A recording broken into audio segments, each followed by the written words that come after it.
오늘 말씀은 창세기 3장 22절에서 24절까지의 말씀입니다.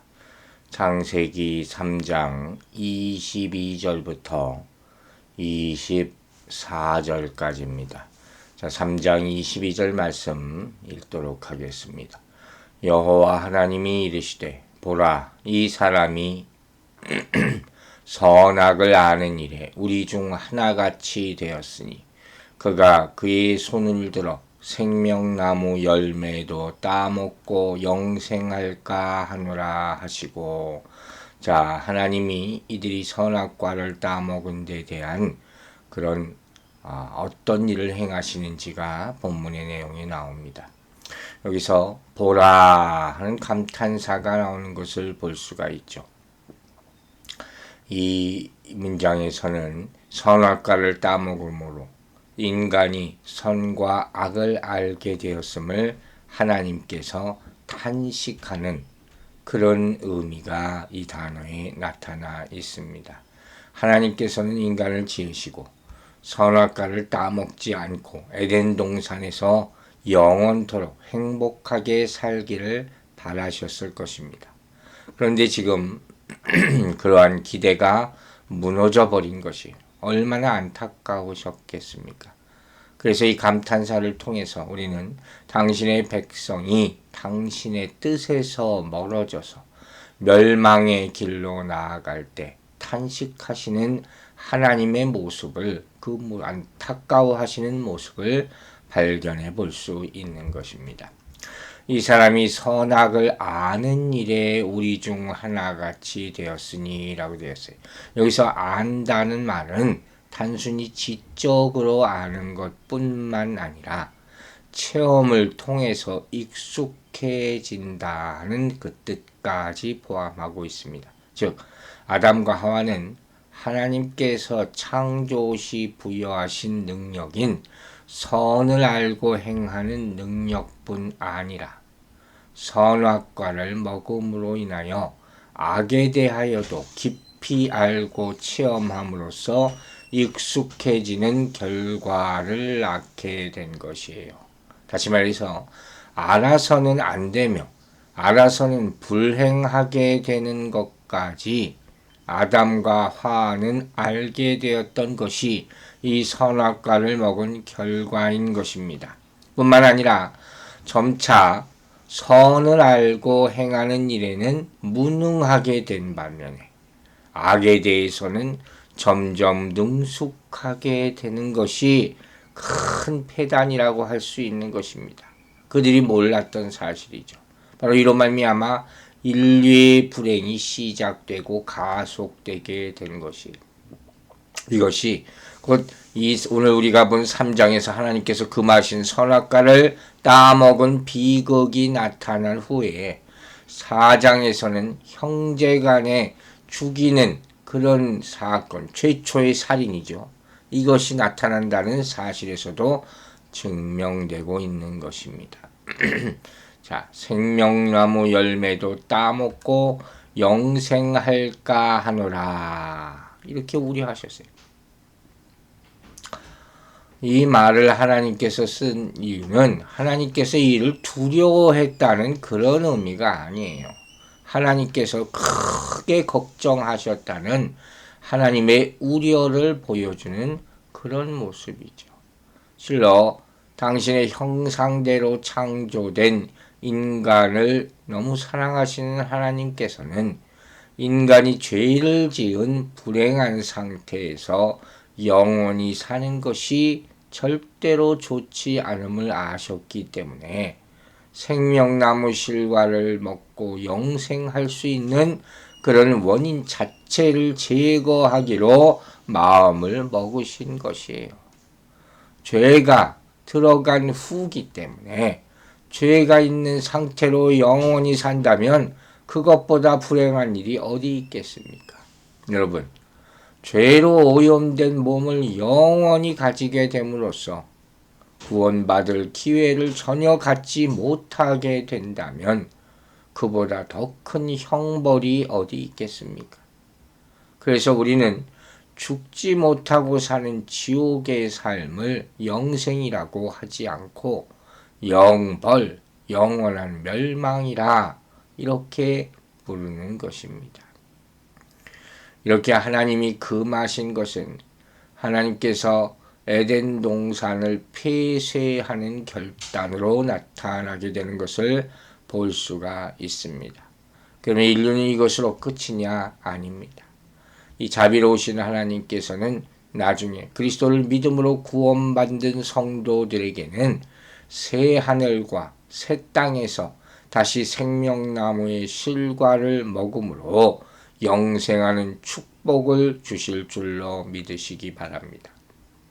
따라서 우리 모든 성도들은 이 신라권의 아픔을 장차 복락원에서 즐거이 생명나무의 실과를 먹을 것을 바라며 이겨나가야 되는 것입니다. 계시록 22장에 이와 같은 소망의 말씀이 있습니다. 또 저가 수정같이 맑은 생명수의 강을 내게 보이니 강 좌우에 생명나무가 있어 12가지 실과를 맺히되 달마다 그 실과를 맺히고 그 나무 잎사 만물을 소성하기 위하여 있더라. 아멘. 자, 이제 3장 23절 말씀 읽겠습니다. 여호와 하나님이 에덴 동산에서 그를 내보내어 그의 근원이 된 땅을 갈게 하시니라. 자, 23절 보면은 하나님께서 인간이 죄악의 굴레를 쓰고 불행한 상태로 영원히 사는 것을 막기 위해 생명나무가 있는 에덴 동산에서 내어 보내시는 그런 모습을 보여줍니다. 여기서 내보냈다 하는 것은 쫓겨났다는 거예요. 던져버렸다는 거예요. 그러니까 하나님이 단호하게 이들을 쫓아 내보내셨음을 보여주는 장면이에요. 이것은 그냥 에덴 동산 밖에 나갔다 정도의 의미가 아닙니다.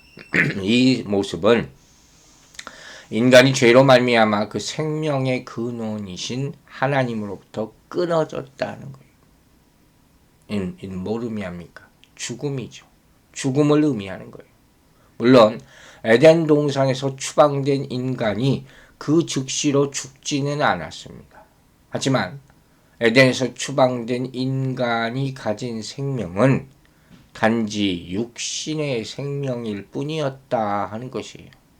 즉 영혼의 생명은 죽었던 거예요. 그리고 결국 육신의 생명조차 단축되죠. 영원히 살지 못하고 죽게 되는 모습을 우리는 보게 될 것입니다. 그의 근원이 된 땅, 흙이라고 했죠. 그의 근원이 됐다는 거죠. 즉 인간이 흙으로부터 땅으로부터 취하여졌음을 여기서 다시 한번 이야기함으로써 하나님을 떠난 인간은 정말 보잘것없는 티끌, 흙 이런 상태, 이런 존재임을 상기시켜 주는 것이죠. 여러분, 인간이 존귀할 수 있는 이유는 하나님의 형상대로 지음받은 존재이기 때문이요. 더 중요한 것은 그 형상을 보존하여 나가는 데 있는 거예요. 그 형상이 있을 때 존귀하다는 거예요. 근데 만약 우리가 하나님의 형상을 잃어버리고 하나님의 자녀된 위치에서 떠나간다면 실로 흙으로 만들어져서 다시 흙으로 돌아가는 하나님의 형상도 생명도 없는 허무한 존재이다 하는 것을 깨달아야 한다는 그런 말씀인 것입니다. 땅을 갈게 하신다 해서 갈다라는 단어는 일한다는 의미를 갖는다 그랬어요. 즉 사실 이것은 기본적으로 이 땅을 가는 것은 뭡니까? 인간에게 주어진 축복이죠. 원래는 저주가 아니었다 그랬어요. 하나님께서 친히 인간과 세상을 창조하시는 노동을 하셨다 그랬죠. 그래서 또 인간도 창조할 때부터 일을 하여야 할 존재로 만드신 것도 사실입니다. 우리가 이렇게 배웠어요. 그런데 이 범죄로 말미암아 땅을 가는 것이 정말로 고통스러운 노동이 돼버리고 말았다. 이렇게 배우지 않았습니까? 오늘 본문의 갈개하시라는 말은 바로 인간이 범죄하였음에도 불구하고 여전히 땅을 경작하며 다스릴 권한을 유지시켜 주신 것을 의미하고 있는 것이에요. 물론 범죄 이후 땅이 저주를 받아서 가시덤불과 엉겅퀴를 내고 이로 인하여 인간의 고통이 가중된 것은 사실이지만 여전히 땅을 경작할 권리를 갖게 하셔서 너무 우리에게 감사하게 된 것이죠. 오늘날 우리가 일하는 것이 하나님의 권리이자 하나님의 의무예요. 즐거운 마음으로 부지런히 일해야 될 줄로 믿습니다. 특별히 요즘같이 일하고 싶어도 일할 수 없는 상황이 올 것을 과연 우리가 짐작이나 했겠습니까? 그러므로 여러분, 우리는 이 생계를 위한 노동이 고통이 따르는 즉 죄의 대가로 말미암은 것이라고 했지만 우리에게 참된 만족과 기쁨을 주든 어느 정도의 고통과 땀이 따르던 간에 상관하지 말고 감사함으로 최선을 다해서 각자의 처소에서 일해야 될 줄로 믿습니다. 자, 이제 3장 24절 말씀 읽겠습니다. 이같이 하나님이 그 사람을 쫓아내시고 에덴 동산 동쪽에 그룹들과 두루 도는 불칼을 두어 생명나무의 곁을 지키게 하시니라. 아멘. 자, 여기서 이제 하나님께서 이 사람들을 드디어 에덴 동산에 완전히 쫓아내는 그런 장면이 나옵니다. 여기서 쫓아낸다는 것은 인연을 끊는다 하는 의미도 가지고 있어요. 하나님이 인류 최초의 낙원인 에덴 동산과 인간이 완전히 인연을 끊도록 만들어 버리신 거예요. 에덴 동산 동쪽에 이런 말이 있죠. 이걸 가지고 사는 에덴 동산이 실제로 거했던 곳이다. 방향을 가리키고 있지 않습니까? 그래서 동편 이렇게 이해할 수도 있고 또 앞쪽에 이렇게 해석하는 사람들이 전면이라는 거죠. 이런 해석을 하는 사람의 입장을 본다면 하나님께서는 에덴 동산에 들어가는 입구를 원천적으로 봉쇄하셨다. 이렇게 우리가 생각할 수 있는 것이죠. 여기 나오는 그룹은 뭡니까? 그룹은 천사죠. 우리가 출애굽기 할 때 많이 봤던 하나님의 시중들며 하나님의 명령을 메신저 역할을 하는 명령을 받아서 인간에게 메시지를 전하고 심판하는 역할을 하는 천사들을 그 에덴 동산 동쪽에 두었다 하는 거예요. 그리고 또 뭘 둡니까?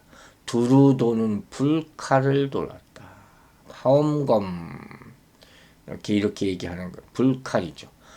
스스로 막 돌아가는 칼이 있다고 글자 그대로 해석한다면 이런 칼이 있다는 거예요. 정확하게는 우리가 그 모습을 알 수 없겠죠. 아주 열과 빛을 발하면서 막 빠른 속도로 돌아가는 칼이 있었다는 것이. 그래서 그 근처에 가기만 해도 목숨을 잃을 수밖에 없는 그런 칼을 에덴 동산의 동쪽에 두어서 생명나무를 지키게 한다. 그것을 다시는 먹지 못하도록 접근조차 하지 못하도록 막는 것이죠. 이와 같이 하나님께서는 어떤 방법으로도 인간이 접근할 수 없게 철저한 방법으로 에덴 동산을 지키심으로 인간이 범죄한 채 생명나무 실과를 먹고 영원히 죄인으로 살게 되는 불행을 근원적으로 막으셨습니다. 하나님이 우리에 대한 정말 배려라 할 수 있는 것이. 그러나 인간은 자신이 죄를 지음으로 말미암아 이 세상에서는 영생할 수 있는 길이 완전히 차단되고 만 것입니다. 하지만 여러분, 우리 성도들이 이 낙원과 완전히 결별한 것은 아니라고 성경은 말합니다. 왜냐하면 죄를 지음으로 인하여 비록 최초의 낙원인 에덴 동산과는 결별하게 되었지만 그리스도의 보혈의 공로로 성결하게 된 성도는 장차 회복될 최후의 낙원인 새하늘과 새 땅의 영광스러운 시민이 될 것이기 때문입니다. 그곳에 들어가는 자마다 생명나무의 과실을 먹고 영생할 수 있도록 하나님은 준비해 두셨습니다. 그러므로 우리는 모두 이 세상이 아니라 하늘의 영생의 소망을 두고 살아가야 할 줄로 믿습니다. 오늘 하루 이 말씀을 깊이 묵상하고 하늘에 내가 돌아갈 곳이 있음을 믿고 이 땅에서의 고난을 이겨내시는 여러분들이 되시기를 주의 이름으로 축원합니다. 기도하겠습니다.